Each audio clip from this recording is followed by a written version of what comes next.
तो question number 6 में हमारे पास लिख रहा है Shri Shyam is the owner of 4 houses. Shyam के पास 4 मकान है, तो अपन बना देते हैं रफ पर 4 घर है वही मान लेते हैं। ये हमारा हो गया हाउस 1, ये 2, ये 3 और ये 4। आगे हमारे पास लिख रहा है the municipal value of which are rupees 25,000, 32,000, 24,000, 60,000। तो 25, 32, 24, 60 हमारे पास म्युनिसिपल वैल्यू दे रखी है। तो ये हमारा हो गया म्युनिसिपल वैल्यू 25, 32, 24 और 60। आगे लिख रहा है हमारे पास municipal taxes have been paid on these houses at 10%। तो म्युनिसिपल टैक्स चुकाते हैं अपन 10% से।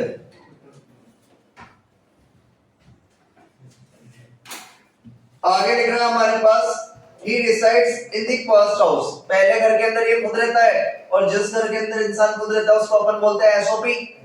तो पहला घर हमारे पास एसओपी है। And the second house is let out to his employee. और दूसरा घर इसने अपने एम्प्लॉई को किराए पे दे दिया to at a rent of 2,000 per month in the interest of business. इसने दूसरा घर अपने एम्प्लॉई को किराए पर दिया है तो कुछ गलत नहीं करा, लेकिन पीछे हमारे पास एक लाइन लिखी है इन the interest of business. Interest of business यानी इसने अपने एम्प्लॉय को किराए पर घर तो दिया है, लेकिन किसके भले के लिए? बिजनेस के भले के लिए। तो फिर ये जो रेंट है ये हाउस प्रॉपर्टी की इनकम नहीं मानी जाएगी, ये इनकम बिजनेस एंड प्रोफेशन की मानी जाएगी। और अभी अपन यहाँ पर हाउस प्रॉपर्टी चैप्टर पढ़ रहे हैं, तो हमें जो इनकम निकालनी है वो किसकी निकालनी है? हाउस प्रॉपर्टी की। तो अब इस वाले घर को अपन इग्नोर कर देंगे, क्योंकि यहाँ पर जो अपन ने घर किराए पर दिया है वो दिया इन द इंटरेस्ट ऑफ बिजनेस, यानी बिजनेस के भले के लिए। तो फिर इसका रेंट भी कहां पर टैक्स से होगा? बिजनेस एंड प्रोफेशन में। तो अपन इसकी इनकम कैलकुलेट नहीं करेंगे, तो सेकंड हाउस को काट दिया अपन ने। लिख रहा है 1/3 portion of the third house is also used for his residence. जो थर्ड वाला घर है इसका 1/3 पोर्शन में खुद रहता है, and remaining portion is used by his parents for their residence. और बाकी के 2/3 पोर्शन में इसके पेरेंट्स रहते हैं, यानी पूरा घर क्या हो गया? एसओपी। पूरे घर में ये और इसके माँ बाप रहते हैं, यानी ये भी हो गया एसओपी। आगे हमारे पास लिख रहा है an interest of 32,000 per annum is payable in respect of a loan taken for the repair of this house. हमने इस घर को ठीक कराने के लिए थर्ड वाले हाउस को ठीक कराने के लिए एक लोन लिया था, जिसका इंटरेस्ट बनता है 32,000 रुपए। आगे हमारे पास बोल रखा है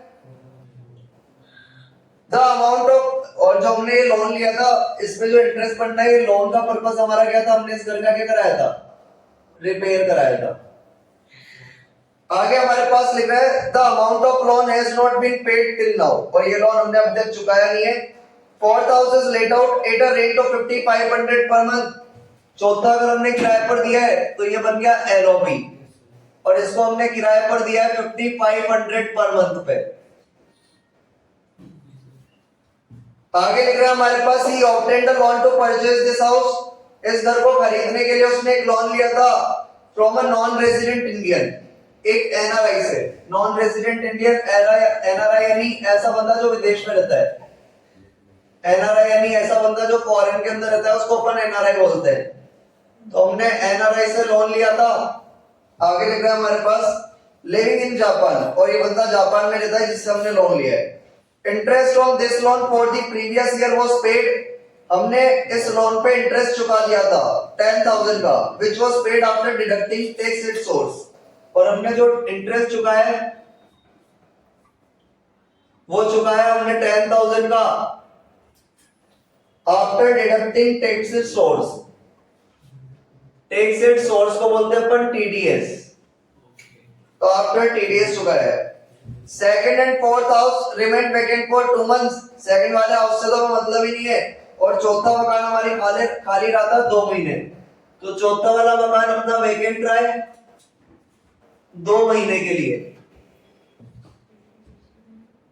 compute is taxable income from house property for the assessment year 2023-24 under all tax design. हमें यहाँ पे जो टैक्स इनकम निकालनी है वो निकालनी कौन से डिजाइन में? ऑल टैक्स डिजाइन में। तो अपन यहां पर लिख देंगे अंडर ऑल टैक्स रिजाइन। तो ये सारा क्वेश्चन अपन ने यहाँ पर ही लिख दिया। अब अपने को बार बार क्वेश्चन पढ़ने की जरूरत नहीं पड़ेगी। क्वेश्चन में बोला था श्री श्याम के पास 4 घर थे, म्युनिसिपल वैल्यू इनकी 25, 32, 24, 60 थी। फिर इसने बोला पहले घर में एक खुद रहता है, तो क्या बन गया था एसओपी। दूसरा घर हमने हमारे एम्प्लॉय को किराए पर दिया था, लेकिन इन द इंटरेस्ट ऑफ बिजनेस, तो दूसरे वाले घर की इनकम कहां पे टैक्सेबल होगी, बिजनेस एंड प्रोफेशन में। और अभी अपन हाउस प्रॉपर्टी से इनकम निकाल रहे, तो इसको इग्नोर कर देंगे। फिर बोल रहा था थर्ड वाले घर को बनाने के लिए अपन ने एक, और बोल रहा था थर्ड वाले घर के अंदर 1/3 पोर्शन में खुद रहता है और 2/3 पोर्शन में इसके पेरेंट्स रहते हैं, तो ये भी क्या बन गया था एसओपी। फिर बोल रहा था इस घर की रिपेयर कराने के लिए हमने एक लोन लिया था, जिसपे इंटरेस्ट चुकाना है कितना 32,000। फिर बोल रहा था चौथा वाला घर हमने किराए पर दे दिया 5500 पर मंथ के हिसाब से, और जो हमने इस घर को परचेज करने के लिए लोन लिया था वो किससे लिया था, एनआरआई से, जिसमें हमने इंटरेस्ट चुकाया कितने का 10,000 आफ्टर टीडीएस। और दूसरा तो मतलब ही नहीं है। और चौथा घर कितने महीने खाली रहा, 2 महीने। तो ये क्वेश्चन सामने लिखा हुआ है, बस अपने को क्या करना है, आंसर करना है। तो आंसर कर लेंगे अपन। सबसे पहले अपन लोग लिखते हैं यहाँ पर म्युनिसिपल वैल्यूएशन, तो अपन लोग लिख देंगे यहाँ पे म्युनिसिपल वैल्यूएशन। 2 एसओपी है, तो 2 एसओपी तो कोई दिक्कत वाली बात ही नहीं है। पहला वाला घर क्या था हमारा एसओपी, तीसरा वाला भी क्या था एसओपी, और चौथा वाला क्या था एलओपी। और 2 घर एसओपी हो तो गवर्नमेंट को कोई दिक्कत नहीं है, क्योंकि गवर्नमेंट ने कितनी एसओपी एग्जाम कर रखी है, 2। तो सबसे पहले अपन लोग लिखते हैं म्युनिसिपल वैल्यूएशन, तो अपन लोग यहाँ पर लिख देंगे म्युनिसिपल वैल्यूएशन। एसओपी की जो वैल्यू वो तो डायरेक्ट एनएवी 0 होती है, इसकी तो कैलकुलेशन करते नहीं है, तो इनमें तो डैश लगा देंगे। चौथे वाले घर का हमारे पास म्युनिसिपल वैल्यूएशन था कितना 60,000। इसके बाद अपन लोग क्या लिखते हैं पेयर रेंट, लेकिन हमारे पास पेयर रेंट क्वेश्चन में नहीं है। फिर अपन क्या लिखते हैं एक्सपेक्टेड रेंट 1, तो मतलब ही नहीं है। फिर अपन क्या लिखते हैं स्टैंडर्ड रेंट, लेकिन वो भी हमारे पास क्वेश्चन में नहीं है। फिर अपन क्या लिखते हैं एक्सपेक्टेड रेंट 2, तो डायरेक्ट एक्सपेक्टेड रेंट 2 लिख देंगे, क्योंकि बीच की वैल्यूज हमारे पास क्वेश्चन में नहीं थी। तो अपन लिख देंगे एक्सपेक्टेड रेंट 2, और ये लेते हैं अपन व्हिचएवर इज लोअर। इनकी तो डायरेक्ट एनएवी 0 करनी है, तो इनको तो अपन देखेंगे नहीं। इसमें कंपेयर करोगे तो लोअर कितना आ जाएगा 60,000 ही आ जाएगा। लोअर कितना आ जाएगा 60,000। इसके बाद अपन लोग लिखते हैं एक्चुअल रेंट, तो अपन यहाँ पर लिख देंगे एक्चुअल रेंट, और अपन लोग एक्चुअल रेंट कितने महीने का लेते हैं 12 महीने का। एसओपी की तो डायरेक्ट एनएवी 0 करनी है, इसका 12 महीने का रेंट हो जाएगा 5500 मल्टीप्लाई 12, 5500 मल्टीप्लाई 12। अपन लोग लेस करते थे अनरियलाइज्ड रेंट नहीं है, सेल्फ ऑक्यूपाइड पीरियड नहीं है, वैल्यू ऑफ फैसिलिटीज नहीं है। तो इस बार नेट एक्चुअल रेंट नहीं निकालना, इस बार इन दोनों में कंपेयर कर देना है, तो आ जाएगा एक्सपेक्टेड रेंट 3। तो इन दोनों में अपन कंपेयर कर देंगे, एक्सपेक्टेड रेंट 3 आ जाएगा हमारे पास व्हिचएवर इज हायर। इनकी तो डायरेक्ट एनएवी 0 करेंगे अपन, इसमें और इसमें कंपेयर कर देंगे, एक्सपेक्टेड रेंट 2 में और एक्चुअल रेंट में, दोनों में कंपेयर करेंगे, हायर लेंगे तो हायर आ गया कितना 66,000। अपन लोग इसमें से लेस करते हैं वैकेंसी पीरियड,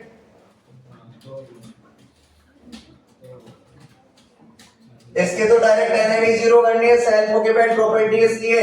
और फोर्थ वाली प्रॉपर्टी का 1 महीने का रेंट कितना था 5500, तो 2 महीने का कितना हो गया 11,000।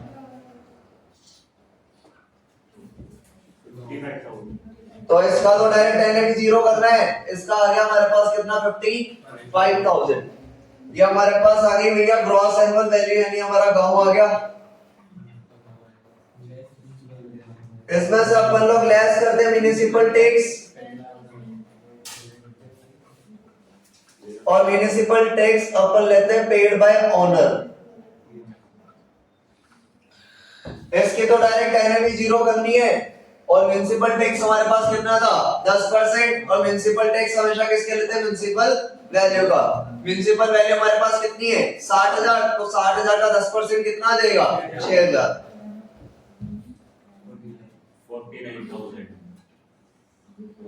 तो ये हमारे पास आ गई नेट एनुअल वैल्यू, ये नाउ आ गई। अब जाके अपन इसकी एनएवी कितनी कर देंगे 0, 0 और ये हो गया 49,000। इसमें से अपन लोग लेस करते हैं स्टैंडर्ड डिडक्शन,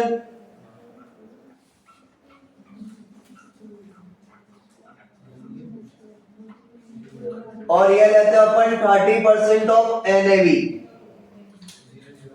0 का 30% कितना आएगा? 0 का 30% कितना आएगा? 0 और 49,000 का 30% हमारे पास आ गया 14,700।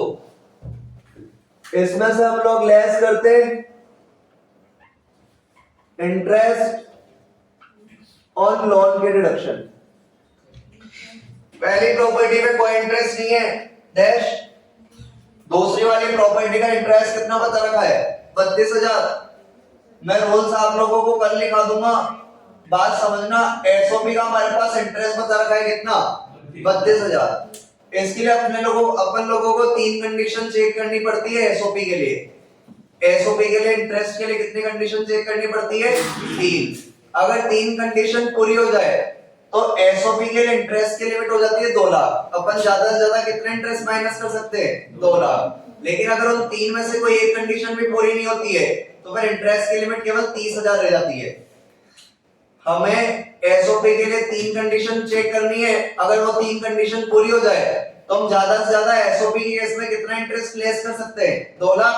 और अगर 3 में से कोई एक कंडीशन भी पूरी ना हो तो अपन केवल कितना माइनस करेंगे? 30,000। पहली कंडीशन होती है हमारे पास, हमने जो लोन लिया है वो लिया हो 31 मार्च 1999 के बाद। हमने जो लोन लिया हो वो लिया हो 31 मार्च 1999 के बाद। क्योंकि अपन यहाँ पर कैलकुलेशन कर रहे हैं श्री श्याम के लिए 23-24, और क्योंकि क्वेश्चन में लोन की डेट दी हुई नहीं है तो ये मान लेंगे लोन अभी ही लिया होगा। तो पहली कंडीशन तो पूरी हो गई कि हमने लोन कब लिया? 31 मार्च 1999 के बाद लिया है। दूसरी कंडीशन होती है जो अपन ने लोन लिया है वो लिया हो कंस्ट्रक्शन के लिए। जो हमने लोन लिया हो किसके लिए लिया हो? कंस्ट्रक्शन के लिए। लेकिन हमने तो यहाँ पर लोन किसके लिए लिया है? रिपेयर के लिए। तो हमारी दूसरी कंडीशन सेटिस्फाइड नहीं हुई। तो जो 2 लाख की लिमिट है वो केवल कितने की हो जाएगी? 30,000 की। यानी अपन इंटरेस्ट के 32,000 माइनस नहीं करेंगे, केवल कितना माइनस करेंगे? 30,000। मैंने क्या बोला था? फटाफट बता रहा हूं। मैंने बोला एसओपी के केस में इंटरेस्ट के अपन 3 कंडीशन देखते, 3 कंडीशन पूरी हो जाएगी तो 2 लाख की लिमिट है, अदरवाइज 30,000 की लिमिट है। 3 कंडीशन हमारी क्या क्या होती है? लोन लिया 31 मार्च 1999 के बाद, अभी कुछ बोला हुआ नहीं तो ये मानेंगे बाद में लिया होगा। दूसरी कंडीशन होती है कंस्ट्रक्शन के लिए लिया हो, लेकिन यहाँ पर तो किसके लिए लिया है? रिपेयर के लिए। तो दूसरी कंडीशन पूरी नहीं हुई तो अब केवल लिमिट कितनी रह जाएगी? 30,000। तो चाहे यहाँ पर आप लोगों को 32 करोड़ दे रखे हो, आप लोग केवल कितना लेस करोगे? 30,000। बात करें एलओपी की, तो एलओपी के केस में इंटरेस्ट की कोई लिमिट नहीं है। जितना इंटरेस्ट बनता होगा उतना माइनस करना। 8 रुपए बनता है 8, 8,000, 8,000, 8 लाख, 8 लाख, 8 करोड़, 8 करोड़, 80 करोड़, 80 करोड़। एलओपी के केस में इंटरेस्ट के लिए कोई लिमिट नहीं है, केवल ये लिमिट किसके लिए? एसओपी के लिए। एलओपी के लिए कोई लिमिट नहीं है। तो थर्ड वाला जो हमारा हाउस था इसका इंटरेस्ट हमारा 32 बन रहा है, लेकिन 30,000 ही लेस करेंगे क्योंकि हमारी दूसरी कंडीशन पूरी नहीं हुई थी। तो माइनस कर देंगे अपन 32,000, सॉरी 30,000। फोर्थ वाले हाउस के अंदर जो चीज दे रखी है एक तो एलओपी है, और एलओपी के केस में इंटरेस्ट के लिए कोई लिमिट नहीं है। दूसरी बात, अपन ने जो लोन लिया है एनआरआई से लिया है। एनआरआई यानी ऐसा बंदा जो फॉरेन के अंदर रहता है, इंडिया से बाहर रहता है। इसको अपन ने जो इंटरेस्ट का पेमेंट करा है वो आफ्टर डिडक्टिंग टैक्स करा है। आफ्टर डिडक्टिंग टैक्स क्या होता है? बाहर की गवर्नमेंट ये बोलती है, जैसे आपने बाहर के बंदे से लोन लिया, अब बाहर के बंदे को आप क्या चुकाओगे? इंटरेस्ट। बाहर के बंदे को आप क्या चुकाओगे? इंटरेस्ट। बाहर के बंदे को आप इंटरेस्ट चुकाओगे तो सामने वाले को क्या होगी? तो हमारे यहाँ की गवर्नमेंट इस इनकम पे क्या लगाने चाहती है? तो बोलती है अगर आपने इस लोन पे इंटरेस्ट चुकाया है सामने वाले को तो आप इंटरेस्ट तो चुकाओ। आपको जो इंटरेस्ट चुकाना था, मान लेते वो 11,000 चुकाना था, तो आपने इस 11,000 में से क्या करा? 1,000 का टैक्स हमारी इंडियन गवर्नमेंट जो कि भूखी है उसको डिपॉजिट करा दिया। तो फिर ये 10,000 का इंटरेस्ट वो यहाँ पर लेस कर दिया जाएगा। वो यहाँ पर क्या कर दिया जाएगा? लेस। लेकिन अगर आपने सामने वाले बंदे को पेमेंट कर दिया 11,000, लेकिन इंडिया की गवर्नमेंट को आपने कोई टैक्स नहीं चुकाया, तो फिर ये आपके यहाँ पे जो भी इंटरेस्ट है वो लेस होने वाला नहीं है, मतलब आपकी इनकम भी कम होने वाली नहीं है, फिर इनकम ज्यादा रह जाएगी आपकी। इनकम क्या रह जाएगी? ज्यादा। तो अगर आप बाहर के बंदे को पेमेंट करते हो तो पहले यहाँ के गवर्नमेंट को क्या डिपॉजिट कराओ? टैक्स। उसके बाद आपका जो खर्चा है उसको यहाँ से क्या कर दिया जाएगा? लेस कर दिया जाएगा। लेकिन अगर आपने यहाँ की गवर्नमेंट को टैक्स डिपॉजिट नहीं कराया तो फिर ये इंटरेस्ट लेस होने वाला नहीं है। तो यहाँ पर अपन ने आफ्टर टीडीएस है, मतलब अपन ने यहाँ की गवर्नमेंट को टैक्स डिपॉजिट करा दिया है, तो ये इंटरेस्ट अपन यहाँ से क्या कर देंगे? लेस कर देंगे। तो लेस कर देंगे अपन 10,000 क्यों लेस कर रहे हैं? क्योंकि आफ्टर टीडीएस है।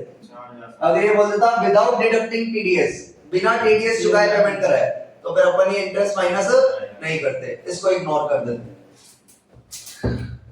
तो अभी जाके अपन टोटल लगा देंगे। इसका टोटल तो आ गया हमारे पास 0, ये माइनस के 30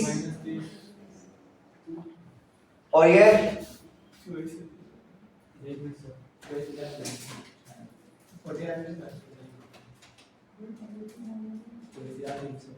24,300।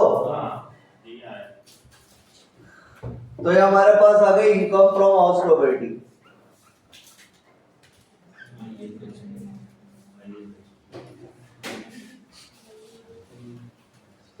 तीनों का एक साथ करके आंसर दे रखा है, अलग अलग ही दे रखा है? एक साथ। इसको हटा देते हैं यहाँ से और नीचे लिख देते हैं अपन आंसर। ये तो अपना रफ करके आप लोग कॉपी में लिखना चाहो तो लिख लेना, बाकी एग्जाम में मत लिख के आना। बोबड़े अपने लगे वहां पे पेज बनने के लिए।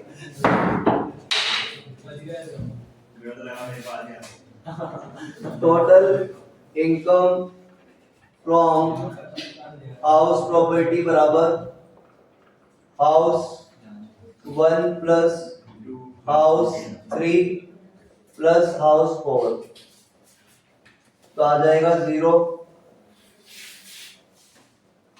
प्लस माइनस के 32,000 प्लस 24,300। टोटल कितना हुआ ये? 5,700। अच्छा सॉरी 30,000। 5,700 माइनस का, तो हमारे पास लॉस आ गया कितना? 5,700। यानी श्री श्याम को 3-3, 4-4 घर होने के बाद भी क्या हो रहा है? लॉस। यानी इसको कोई टैक्स पे करने की जरूरत नहीं है। देखो इसके अंदर आप लोगों के मन में कोई बात हो या कोई बात पूछनी हो तो